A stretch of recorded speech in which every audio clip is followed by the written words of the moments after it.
Chacun de nous aurait voulu progresser, évoluer euh, dans beaucoup de domaines. Qu'est-ce qui nous bloque? Qu'est-ce qui nous empêche d'aller plus loin, d'aller plus vite? Réponse, le manque de remise en question. Et quelle en est la cause? Quelle en est la raison? C'est ce que nous allons voir à travers la parachate Bo, la parachate de cette semaine.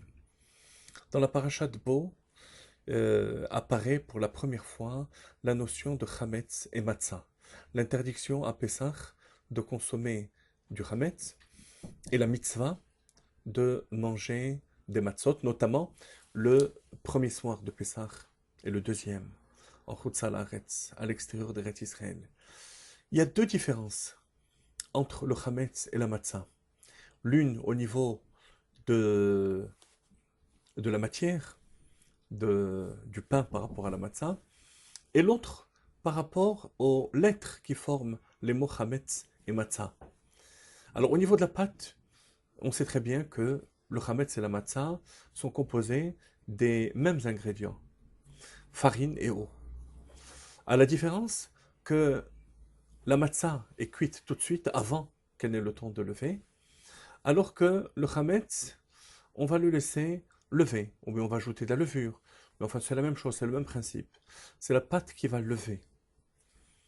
Et euh, cette faculté de lever, nous allons voir tout de suite, représente l'orgueil chez la personne. Le deuxième point, le deuxième point au niveau de l'orthographe de Hametz et Matzah, vous remarquez aisément que les deux mots sont formés des mêmes lettres. Même tzadik, même tzadik. Pour le Hametz, on y ajoute un chet, et pour la matzah, un he. Chet et he, les deux lettres sont formées par trois barres, deux horizontales, deux verticales et une horizontale. À la différence que pour le Hametz, les trois barres sont fermées. Il y a l'ouverture par le bas, mais les trois barres sont collées, donc la lettre est fermée. Alors que pour la lettre He, il y a une petite ouverture par le haut. Alors l'ouverture par le bas représente, chez les deux lettres, la fetach chatat rovetz. Le fait que le Yetzirah est tapi, le mauvais penchant est tapi à l'ouverture de la personnalité de chacun, la présence du Yetzirah. Et là, il bloque bien sûr les issues. Pour la lettre He, il y a un petit espace en haut qui permet au Yetzirah, même lorsqu'il est rentré, de sortir. Tandis que dans la lettre Chet, lorsque le Yetzirah, le défaut rentre, il rentre dans un cercle vicieux qui fait qu'il ne peut plus sortir. Et les deux différences qu'on vient de citer sont reliées entre elles. Qu'est-ce qui fait que le Yetzirah ne sort plus de la lettre Chet, du Hametz? C'est l'orgueil, la suffisance, être plein de soi. Alors que la matzah, le bitoul, l'annulation, la galette, fait que malgré les défauts que chaque être humain possède, il y a une porte de sortie, il y a une ouverture. Nous allons donner un exemple qui est cité dans la Gemara Baba Batra, Daf Yud Amud Aleph, l'exemple de Tornus Rufus, qui avait souvent des discussions, qui était le gouverneur romain de Jérusalem en Israël, et qui avait souvent des discussions avec Rabbi Akiva. Et une fois, Tornus Rufus demanda à Rabbi Akiva pourquoi la mitzvah de Tzedaka? Donner de l'argent à un pauvre. Si Dieu aime les pauvres, il n'a qu'à les nourrir lui-même. S'il ne les nourrit pas, ça veut dire qu'il ne veut pas les nourrir. Pourquoi interférer dans la conduite de Dieu? Et Tornus Rufus, qui était un homme intelligent, accompagna sa question d'un machal. d'une parabole. Imagine-toi, Akiva, que le roi se mette en colère contre l'un de ses serviteurs et qu'il le jette en prison. Et comme un moment, un des proches de cette personne qui a réveillé le courroux du roi se met à le nourrir avec des mets délicieux. Est-ce que le roi ne va pas se mettre en colère? Bien sûr qu'il va se mettre en colère. Réponse de Rabbi Akiva. Avec la même parabole, à une nuance près. Imagine-toi que ce n'est pas un serviteur du roi qui a été jeté en prison, mais le fils du roi. Si un ministre, un proche, un ami du roi, malgré tout, nourrit le prince, le fils du roi, et que le roi s'en rende compte, est-ce qu'il ne va pas être heureux et content qu'on se soit soucié de son sort? Oui, dit Ornostrophos, c'est vrai, tu as raison, mais le peuple juif est en exil, il est sous la domination romaine, donc on ne peut pas le comparer au fils du roi, plutôt, mais plutôt au serviteur, à l'esclave, au évêque du roi.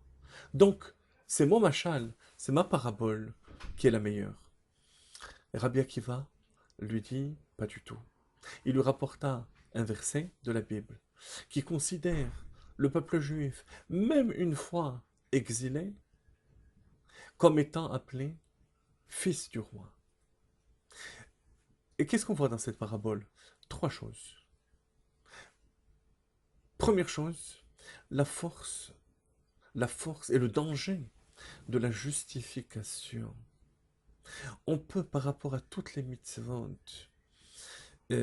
trouver des justifications. Aller jusqu'à même dire qu'on a raison. On a raison de ne pas donner la tzedaka. On a raison de ne pas donner à autrui ce qu'on doit lui donner par devoir. Parce que sa situation est voulue par Dieu. Et il en va de même pour toutes les mitzvot. Première étape, par rapport à toutes les mitzvot qu'on ne veut pas faire, on trouvera des justifications. On fait bien de ne pas faire la mitzvah ou de faire la avera. Premier danger. Deuxième danger, parce que dans certaines situations, on ne peut plus se mentir à soi-même. Et on sait que on a mal fait, qu'il fallait quand même accomplir la mitzvah. Probablement que Tornosrophos, même après cette histoire, euh, ne s'est pas remis en question jusqu'à donner la tzedaka. Il n'est pas connu comme un bienfaiteur. Et donc, il va se rendre compte qu'il a tort. Alors, il va y avoir une deuxième étape, où le Yetzer Hara, le mauvais penchant chez la personne, va non plus lui faire croire qu'il fait des mitzvot, alors qu'il fait des averot, mais trouver des circonstances atténuantes. On a le devoir de trouver des circonstances atténuantes pour l'autre, pas pour soi. Deuxième blocage qui fait qu'on ne progresse pas, qu'on n'avance pas dans notre avoda, dans notre travail. Euh, le Yetzer Hara était trop fort. J'étais entouré de personnes de mauvaise influence, etc. Et même lorsque cela n'est plus possible, il y a la troisième étape qui bloque et qui fige la personne dans le niveau auquel, à partir duquel elle n'avance plus. Alcool, peshaim, techase, ahava. C'est l'amour propre. L'amour propre qui fait qu'on ne voit plus ses fautes au bout d'un certain temps. Quel est le point commun de ces trois étapes, on pourrait dire? L'orgueil. L'orgueil qui fait que, au départ, on donnera une apparence de mitzvah, de bonne conduite à une faute. Ensuite, deuxième étape, où on va trouver des circonstances atténuantes. Troisième étape, où on va carrément voiler, cacher, dissimuler la faute à cause de notre amour-propre. Ça, c'est le chametz. La matzah fait que la personne, au contraire, est assez humble pour comprendre que s'il ne donne pas c'est tout simplement qu'il ne s'est pas remis en question. S'il se remettait en question, il comprendrait que l'autre ne mérite pas moins que lui de recevoir.